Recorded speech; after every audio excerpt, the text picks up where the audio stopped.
What is up, guys? It's Schmingar, and today I'm running Five Eyes. I've been having a lot of fun with this card. It's like the Planet X of espionage, so it's pretty specific, but it's definitely a powerhouse. Espionage doesn't have broken cards like space can fit with Planet X. Of course, Planet X is a mythic, and it has the whole diversity of space, where Five Eyes only will hit your espionage cards, which is fine. It's amazing. It's amazing regardless. Really, the key cards you want to be running is Fritz, because he's going to be increasing them by 10 until played and reducing their cost. You want to be running Cambridge 5 because he will be buffing them by 25 until played, or 30 if it's round 5. Sidney Riley because it's basically an Olympus Mons for espionage. Uh, or, like Dracula, how Dracula is with Horrible Halloween. So, not bad option. Five Eyes, of course, and then I'm choosing to use this lady right here. I'm going to hold her, buff her the whole game, and hopefully, ideally, play her round 5. For the last history card, we have Rat King to give some hand buffs, because this is statue deck, so we have 6 cards running science, arts, and history. For science, we have Jet Car, Everest, Francis Crick, Door to Hell, and Lobotomy. I've been having a lot of fun with Lobotomy. Ideally, we want that 20 debuff for 3 turns, one of them to hit our hold card. So it becomes wasted. And then on the return, we would also like it to hit her again until played. But that's a bit much to ask. But I've been having a lot of fun with Lobotomy. It's pretty interesting. Door to Hell, of course, is a big buff to your hand on the turn. We kind of ignore that burn. She only has 30 power anyway, so it's not even going to get that full 50 burn onto her, so it's whatever. This deck is pretty awkward to cycle, I'm not going to lie. We have Charles Dickens, so we have to cycle that very particularly. We have Jet Car, we have to cycle that very particularly.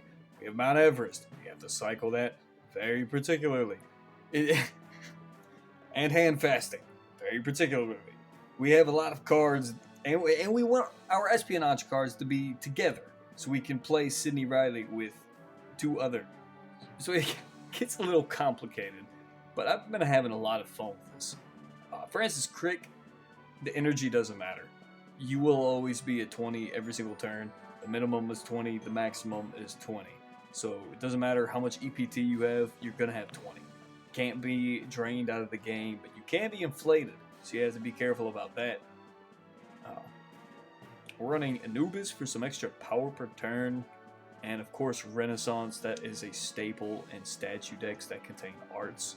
That extra 28 until played to your arts cards is just really good. And then of course Archangel to give those nice buffs, the 225 until played and the 30 permanent to random cards in your hand. It just feels good. And finally we have Yola Bokaflad. It's just good. Most of the time it hits 4 cards in our hand. Occasionally it only hits 3. That kind of sucks. But most of the time it's doing quite a bit for our deck for such a cheap cost. So let's get into it.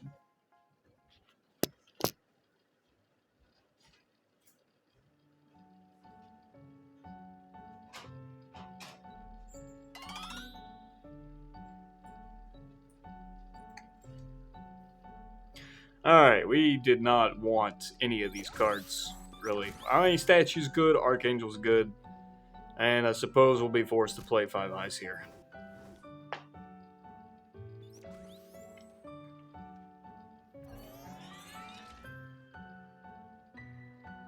It's very awkward to have Jet Car and Charles Dickens right now. We don't want to play Jet Car this round.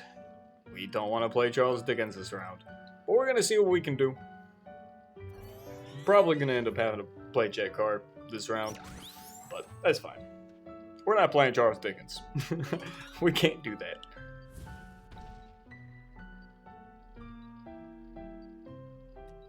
We might be able to snag. Oh man, that sucks. I want to rotate Sidney Riley with 5 eyes, but we can't do that. Because we have to have hand fasting in the left slot, which makes it very awkward, but it's okay. That's the thing about this deck. It's very, very particular, very awkward rotation methods. But if you can make it work, if you are just cautious with how you play your cards and what you play when you play it, it can be a pretty monstrous deck. I've noticed it still loses to like Unruly Rulers. That deck is just very strong. And solar systems can be quite a problem. There we go. We can rotate Fritz with Sidney Riley, and then get some lobotomy action going.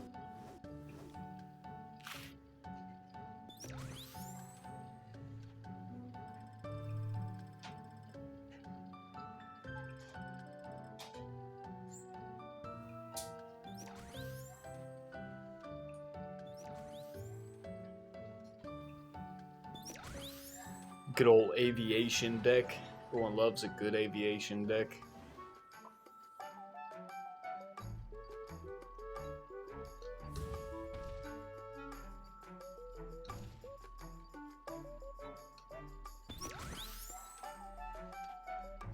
Alright, now we can get this Charles Dickens out of our hand. Unfortunately, we drew Mount Everest 1 turn too late, so we're forced to hold him for like 5 turns. That kind of sucks. That's not cool. But it's okay. Thankfully, we didn't draw Jet Car and Mount Everest on the same turn, because the thing about this deck is if you have, like hypothetically, this turn 1, you got Lise in hand, you have Mount Everest in hand, you have Jet Car in hand, it gets super awkward. It's pretty bad.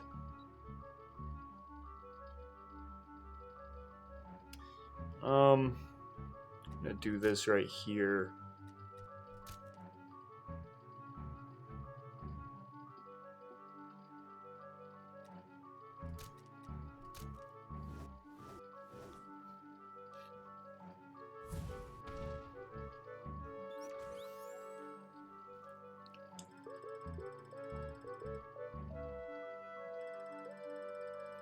Aviation doing aviation things, putting out the damage.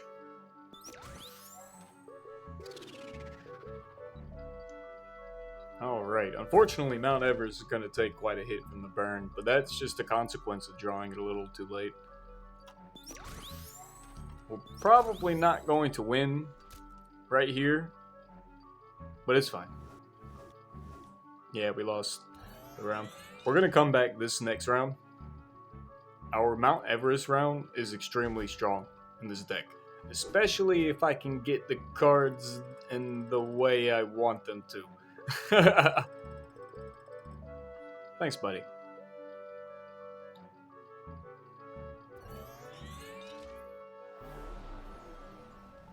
So despite Mount Everest having all of its power burned away, it's still holding up. It's still got, it just got burned. It's got 75 power.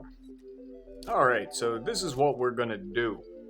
Sadly, we can't rotate 5 eyes with Mount Everest. That is a favorite of mine. I love doing that. But it's fine. So we're going to stomp him this round.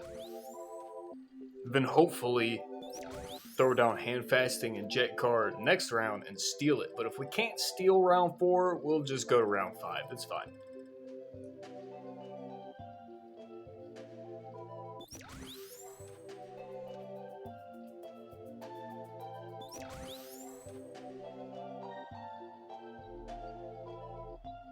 Alrighty.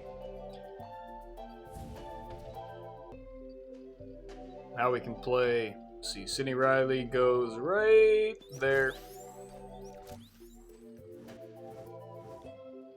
Boom.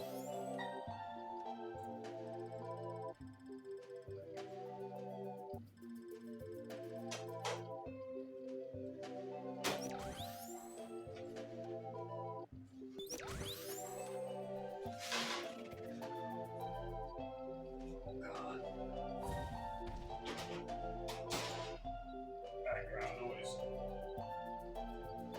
Pain. Alright. Now we can. Let's see. Suppose.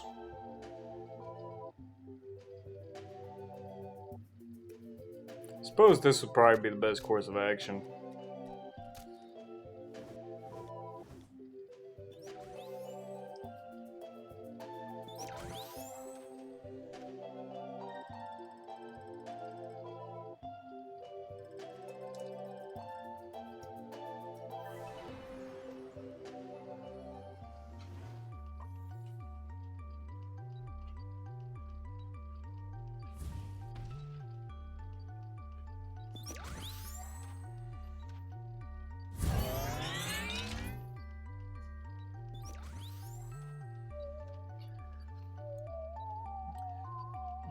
Oh, that's just awkward. I was definitely not paying attention when I rotated all these cards together. So we want Charles Dickens. You know what?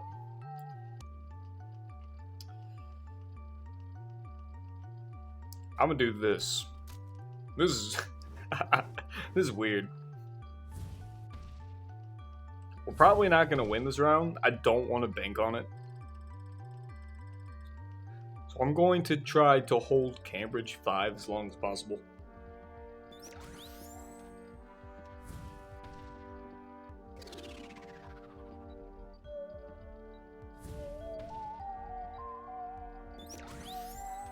Alright, Statue Anubis, get that out of hand. This is my favorite kind of strategy. I love winning 1-3-5. Because winning 1 can sometimes be difficult, trying to force it while you set up your deck. But by round 3, your deck should be kind of the way you want it to be. So winning round 3 is a breeze. And then by round 4, you can spend the entire round just setting up for the next round.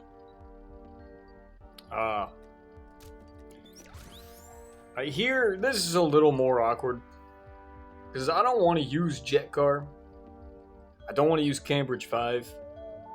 But if I don't play something, I'm not going to play Door to Hell.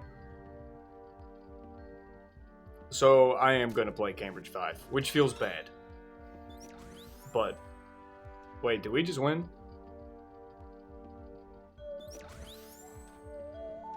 I think we just won. Alrighty, well,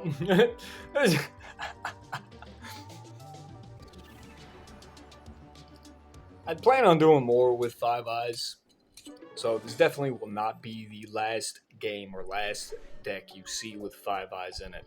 I like espionage now. Five Eyes has definitely settled it. I'm a big fan of espionage. I'm very confused of why they chose the number 5. But, that's just something about espionage I need to figure out myself. There does seem to be some form of pattern. Like, 5 or more espionage, exactly 5 espionage, 5 eyes, 5-year random espionage. So there's some kind of theme there I'm missing. But whatever, I'll figure it out. I hope you guys enjoyed 5 Eyes. Very great card. Thank you, Evan. It's awesome. Hope you all have a good day. Peace.